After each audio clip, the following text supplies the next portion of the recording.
Am I ruining my friend's wedding by not wanting to wear the new puke-colored dress the bride specifically picked out for me, even though all of the other bridesmaids get to wear the beautiful emerald-colored one that was picked out over a year ago? A few months ago, my 32F, good friends, 33M, Riley, fiancé, 33F, Sam asked me to be a bridesmaid. The bride-to-be and I have always been friendly but not very close. She never seemed very interested in getting to know our friend group despite repeated attempts, so I was pretty surprised when she asked me. Still, I agreed. The wedding is coming up in a few weeks, and while I'm more than happy to take part, I've been having some issues with the dress situation. The bridesmaid dress was picked out last year and the fittings were officially finished last month. Sam paid for everything. The plan was for all bridesmaids to wear the same exact dress. She really stressed that she wanted all of us to look identical. But, during brunch 2 weeks ago, she told me that I'll need to wear a different dress. Apparently, she decided that all of the bridesmaids should have a different look instead of looking identical. I thought it was a bit weird to change something like this so late in the game, but didn't really think much else of it. We agreed to a date/time for my fitting, and continued with brunch. Fast forward to the day of my fitting last week. The new dress was unexpected. While the old dress was a cuffed-off-the-shoulder emerald green dress with a high slit and was fairly form-fitting, this new dress was giving elevated muumuu. It was shapeless and long-sleeved, and was what I can only call vomit green. Regardless, I agreed to wear the dress, thinking at least the other bridesmaids would join me in my suffering. 2 days ago, during dinner with one of the bridesmaids, I asked if she's already seen her new dress. She looked confused, and asked me what I was talking about. I reiterated what Sam said during brunch, and she looked even more confused, and told me that she hasn't heard anything about getting a new dress. This is when a few alarm bells started going off. Later that night, I texted all of the other bridesmaids asking if they'd been told anything about getting new dresses, and they all said no. I once again reiterated what Sam told me during brunch, and they agreed that the situation was starting to look a bit sus. One of them suggested that it may just be a misunderstanding. I didn't understand how it could be a misunderstanding, but decided to speak with Sam again anyways. I called Sam yesterday, and after some generic chit-chat, I asked her why she hasn't told any of the other bridesmaids that they're getting new dresses. Long silence. So much so that I thought the call disconnected. She then told me that she made a last-minute decision not to get everyone different dresses, but I'd still be wearing a different dress because she already bought it. She already bought the old dress too, so this reasoning made zero sense. I tried to reason with her by mentioning how strange it would look for one bridesmaids to look completely different from the others, and would draw unnecessary attention, but she said she didn't mind. She then rushed to get off the phone, and basically hung up on me. Later that day, I texted her to tell her that I didn't feel comfortable wearing that dress, and I kind of felt like she's picking on me for some reason. Haven't received a response yet. Part of me feels like I'm being a bit dramatic, but another part of me feels like singling me out for no reason. I don't want to cause any drama or stress, but I also don't want to feel uncomfortable at the wedding. So, am I a jerk here? Commenter, she jelly girl. Do not participate in the wedding if she is going to be such an You should tell your friend because that is BS all around. Update 1. Didn't think I'd have an update so soon, but here we are. I spoke with Riley over the phone last night, and explained the entire dress situation. He seemed more disappointed than surprised, which caught me off guard, and was pissed on my behalf. He then told me what he believes is the reason behind Sam's newfound hostility towards me. Last month while he and Sam were having dinner with his family, his mother let it slip that Riley and I kinda went on a date a while ago. To be clear, we did not actually date. We went on a double date with a friend and a girl he was into because he was so nervous. I never even counted it as a real date because Riley and I were just there to make our friend more comfortable. There has never been anything even remotely romantic between us. Also, keep in mind that this happened almost 12 years ago. I had honestly completely forgotten about it. Riley said that he explained everything to Sam to drive home the fact that it wasn't a real date, but she was fixated on him not telling her about it until now. She said that if it was truly not a real date and if he really didn't have any feelings for me, then he would have already told her about it. Things were tense for a few days, but they later apologized to each other, him for not saying anything and her for overreacting, so he thought that the issue was resolved. That seems to not be the case. Anywho, Riley plans on speaking with her tonight, so we'll see what comes of that. Regardless, I don't think it makes sense for me to continue to be a bridesmaid, even if I'm allowed to wear the original dress. Hoping everything works out. Commenter, wow. That is super unhinged. It's a huge red flag. I agree that you probably should step out of the wedding party. Commenter 2. Well, it seems he has bigger issues to resolve now than handling the dress situation. He's marrying the mental one. That girl is unhinged, getting mad at something that wasn't even a date that happened 12 years ago. I would say, if this wedding happens, just go as a guest. Update 2. I have another quick update. Things don't seem to be going well. This afternoon, Riley asked me if he could stay at my place for a few days, until he has to travel for work later this week. Of course I said yes, but asked why he wants to stay with me. He literally lives 30 minutes away. He said that he doesn't want to talk about it right now, so I backed off. He's currently holed up in one of my guest rooms, and hasn't come out in hours. I am worried. Commenter, he's seeing his GF for who she really is.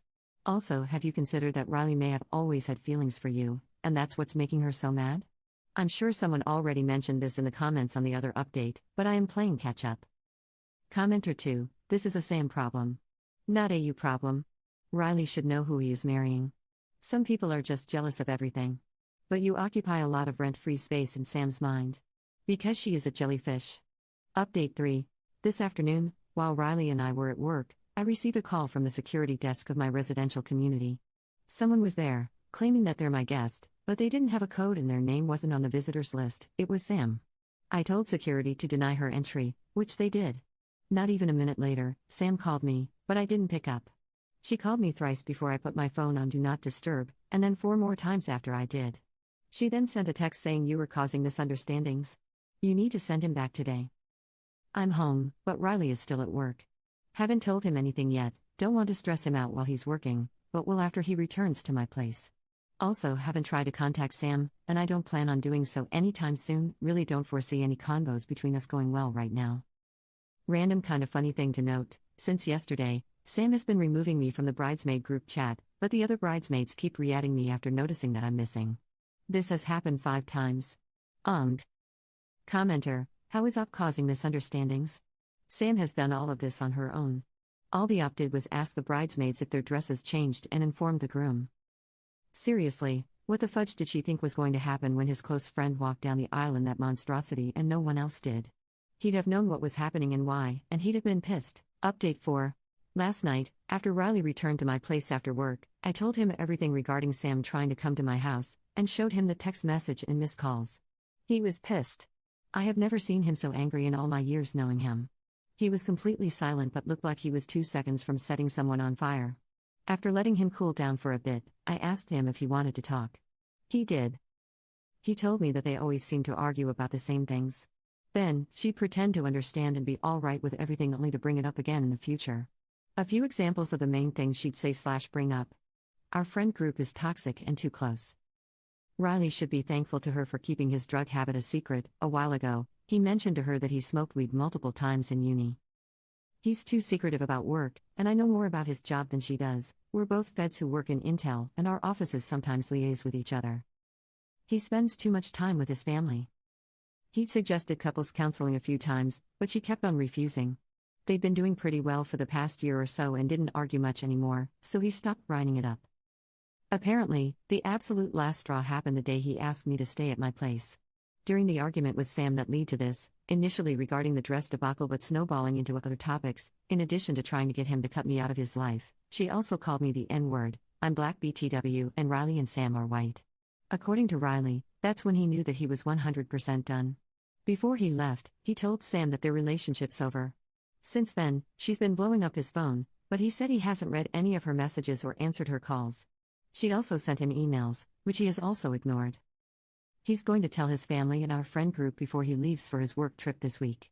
I encouraged him to consider doing so sooner rather than later before Sam has a chance to try to stir things up. Also, when he returns from the trip, he plans on going back to his place to get his ring back from Sam, and tell her that she needs to find a new place to live. The house is his. We spent the rest of the night, and part of the early morning, eating leftovers and cookie dough, working our way through some Moscow mules, and watching Monty Python. It'll take some time, but I know he's going to be fine. Thank you, my dearest potatoes, for all of your insight, advice, and kind words. Love this community. Update 5.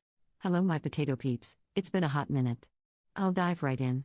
Apologies if this is scatterbrained. I've been stuck at an airport for 35 hours and haven't slept at all. I was able to convince Riley to tell his immediate family and our core friend group about the Sam situation before his work trip, as opposed to after. Specifically, he told them that he and Sam are broken up and there won't be a wedding, that they broke up on bad terms, and that everyone should take anything Sam may tell them with a grain of salt. He wasn't ready to tell them absolutely everything, just the important bits. Everyone was shocked, except for Riley's mom. More on that later. I was also able to convince Riley to not let Sam stay in his home while he was on his work trip. Before he left, took the ring back, had her pack enough items to last her for the duration of his trip, and told her she could get the rest of her things after the trip. His mother was there with him when he told this to Sam just in case it went down, but Sam took it surprisingly, suspiciously, well. No one really trusted her calm reaction, so Riley had all of the locks changed before his trip. Not even 12 hours after Riley left, Sam started blowing up my email. I blocked her number, which I guess she realized.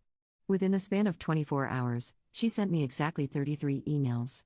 Most were about me being evil, a cunt, a slut, low class, and a homewrecker. Some included pics of me and Riley, with varying captions like "should have known you wanted him all along," "I can tell you've always wanted to screw him," etc., and a few of them were just her begging me to let her have Riley back. Felt like I was getting whiplash. I didn't block her because honestly I was curious about how much Should would incriminate herself. She ended up sending me a total of about 60 emails. Fast forward to a few days before Riley returned from his trip. I was having lunch with his mom, and the topic of Sam came up.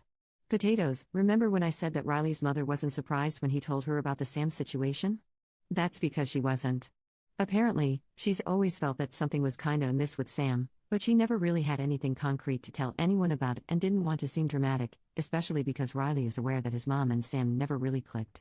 Few things she brought up. On multiple occasions, she noticed Sam giving me dirty looks for seemingly no reason. Sam would sometimes try to change the subject when I was mentioned, and has jokingly mentioned that she hopes I start dating someone soon so she could spend more time with Riley.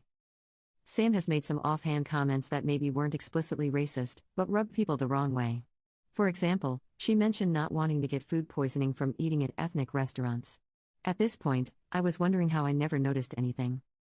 The next day, as I was leaving work, one of the security guards on the base told me that he turned away a car that morning that was trying to get on base because the driver had none of the required credentials, and refused to go to the visitor center.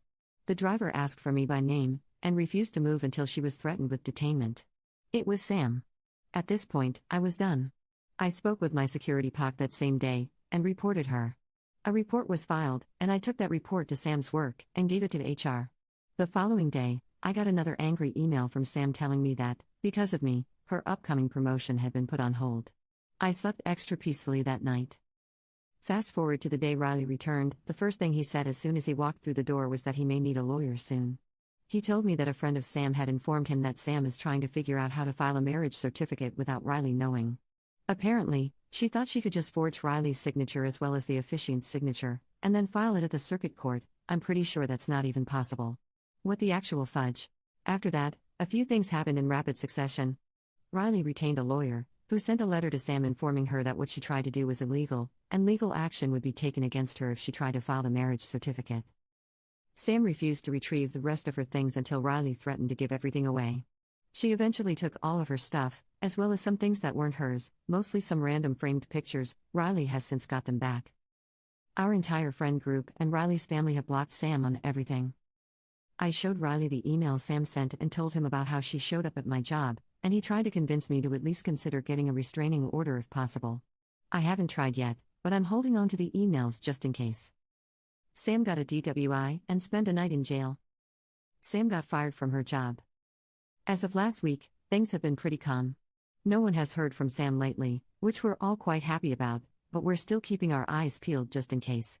Riley is still having a hard time, but he's getting better. He's eating pretty normally now, and has resumed participating in group hangs with our main friend group. Looking forward to the day Sam is a distant memory.